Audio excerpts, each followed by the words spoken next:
So, as you may know, I've been attempting this challenge for multiple games so far, and well, we have had no success. So today, we are doing Revelations, and with some hope, I believed that we could beat this. And well, for the rules and exceptions, just go down in the description, because I am way too lazy to even do that shit right now. So yeah, I'm gonna put all the rules and exceptions in the description, so if you want to know how this works, then just go down in the description and see. Anyway, with that out the way, we can now begin. By the way, like and subscribe.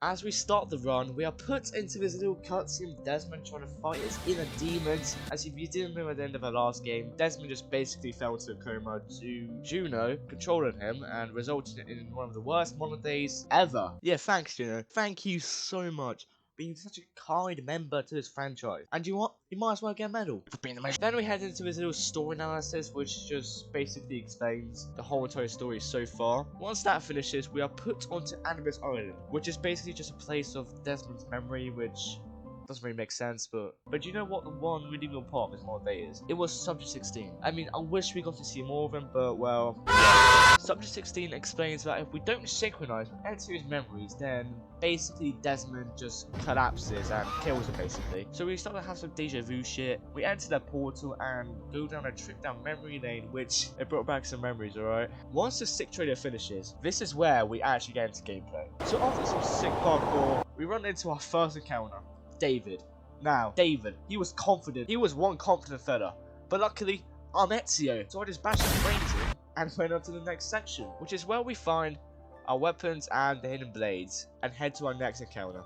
Now this section is our proper actual encounter. Because, well, I am basically defenseless, well, these suckers all have weapons on them. Tried to do some maneuvers, but well, got hit but times, dying as well, and well, getting hit by rock. And this is where I learned that kicking does absolutely nothing to the enemy now. Absolutely nothing. So now, my main move from Brotherhood is now useless now. So that means I had nothing. I had no techniques, no nothing. So, as a smart intellectual I am, I ran away and headed to the nearest lift near me to avoid the enemies. We climbed a bit of the castle until we met with this guy, which I just curb stomped to oblivion.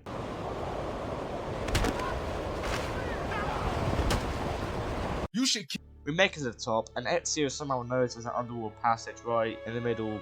Somehow, Ezio does a leap of faith to his Templar who was on his lunch break, and well, we had a dilemma. We head to the vault, which holds 5 Templars in it. And so I tried to use some stealth, but failed horrendously because this guy wouldn't just stop looking at me, as if he knew I was there. So a fight brawls out. And this is where I realised that the disarm feature is going to be your best friend during this run. As kicks are no longer effective, well, they are just basically shit. And so once you take an enemy's weapon, vulnerable to beatdowns, and well, whenever an enemy tries to attack you, boom, hit that disarm feature and then beat them down. Once I defeat these Templars, we head towards the man who is trying to break the vault door open, which is impossible as you need the 5 massive keys. Lazy Templars. We give this man some shelter and tells us that the Templars want whatever is on the vault. We head outside to see even more Templars, which luckily, as I am an assassin, I managed to get past these guys without a sweat. So that was a fucking lie. And now, with the first Taken mission. Which, to be fair, it wasn't that bad as I literally had an awareness of a grandma trying to cross the street. We catch up the Templars wagon with just a rope. As my life flashes before my eyes, we went to the other side of the rope before it tore off. I mean, this section can't get any more stressful. Can it? The answer is yes, it can. As there are these little rocks underground, whatever you want to call them. And the second you stepped on it, you lose at least half your health. Gone, just demolished. I don't know how, but it's just gone. So after a couple of failed attempts, the Templars managed to destroy my wagon and Ezio falls a very long down the cliff, and we survived just barely. And finding our target, which for some reason, he asked me about the OnlyFans password. I was like, what the fuck? Do you really think I'm that down bad? And yet he ran off like a coward. And so I beat down every guy in my way to find him. Eventually we do, and I did stab him. But for what for? Why would I do this? And well, I know. We finish off sequence 1 and now head to sequence 2. We are now put in Constantinople, and as soon as we get off the boat, some random bloke came out of nowhere, and he started to insult me. Like, what the hell, man? Why would you do that? After a slight argument, we finally introduced each other, and he was named Yusuf. I cannot remember his full name. We follow him around as he gives us a tour around Constantinople. there was an encounter, but we were there with Yusuf, and well, I mean, I did say I can't kill people, but I never said my allies can't kill people. So I just let Yusuf do all the hard work, kill every single Templar. So after Yusuf sends all the Templars back to the lobby, after some more shenanigans, we finally met at an assassin hideout to demonstrate the hook blade. If you didn't know what the hook blade was, the hook blade is made of two parts, the hook and the blade. The hook is used for more parkour and traversal, such as zip lines, and also be able to climb buildings faster, long jumps. And the blade, well, we do a little bit of trolling. Once we complete the tutorial on how to use the hook blade, one of our allies tells us that there is trouble down at the Galata. After some sick parkour, me and Yusuf see some more guards on the other side, which he tells me to kill one of them. I was like, no, Yusuf, I won't kill this guy, I'm a better person now. And so, I rode down the zipline. Yusuf just shouted, "Do it!" I managed to get past, was just an inch away from getting spotted before a cutscene. Yusuf demonstrates us with another assassin hideout.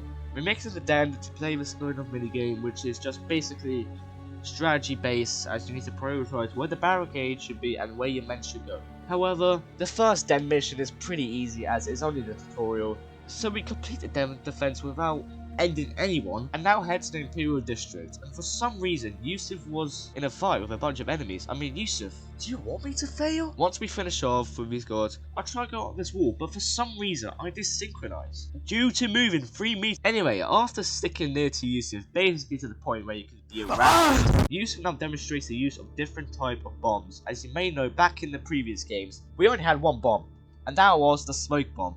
But now we have 3 types of bomb, which the first one that Yusuf showed us is the diversion bomb, which basically is a distraction tool that we can use, which, I mean, can be pretty useful in future stuff we can. We make it to the den where we have to take back the den from the Templars. We are tasked with subduing the Templar leader in order to get rid of the Templar's presence. And so, as the master assassin I am, I knocked down the Templar commander and burned down the tower without any recognition from the Templars. As we do leap of faith from the tower and end sequence 2, we immediately start a sequence with Yusuf telling us about making some new recruits, and as you may know from the Brotherhood run, these recruits are literally cheat codes, as you can just send them to kill any enemy you want without you doing anything. God, I love slave labor. Anyway, we now make it to one of the recruits, which are locked up to the point where I literally get schizophrenic. Now we need to find a key, which is on the Templar commander. I finally find the Templar commander, and for some reason, this man was contemplating life and was thinking about ending it all. Or he was on some dominant shit, I don't even know. I took the key, but anyway, we make it back to the prisoner and free him to make him our first recruit to our murder spree. We absolutely drop a bunch of guards and make it our next objective, which is where we have to do one of these master assassin den missions, which is to find this traitor and stop him from killing other assassins. And this is only part 1, so we don't even find him. Anyway, we went to the next assassin den that we just freed. We went to Yusuf, and since we got so close together, I decided to mention my most large insecurity, and that was my forehead. And do you know what is responsible to that? Like, motherfucker, I thought we were bros, man. I really thought we were friends. I really thought we were close to each other. And so I take the bombs and leave immediately with anger, hate towards this man. And so I went to this guy who knew how to make different type of bombs. I went to him and sent him a revenge plan. And so I left with even more shame and disgust. I was about to go on a rampage, but then I remembered there was one woman on a boat. So I thought maybe she would help me in exacting my revenge on Yusuf. So, after I pour some affections on her, she lets me down into the bank and I find a secret room which leads to a Eventually. a sewer, yeah, it's called a sewer now. Where I saw 2 Templars and I already knew that someone was going on there. Because if you see a Templar anywhere, you already know something's happening. I make my way down the sewer where I tried to do some stealth but failed. I went on through a secret passage and so one of the keys to RCS phones, I yapped it and went straight out.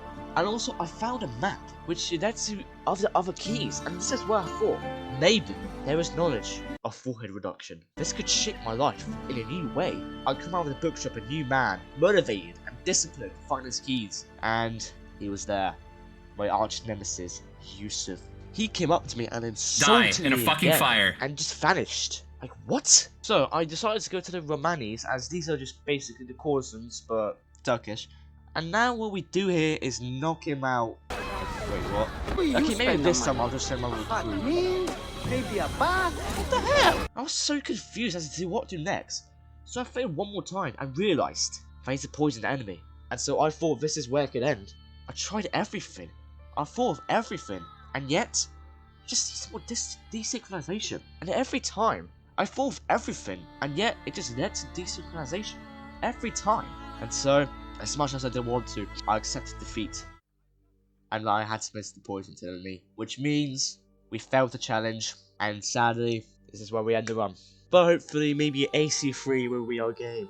AC3 will be the game to beat this challenge once and for all. Do I believe that? No, I do not. But perhaps maybe we can beat it. But hey, if you made it this far into the video, then I would really appreciate it if you could subscribe. I mean, it's free, no cost, free of charge.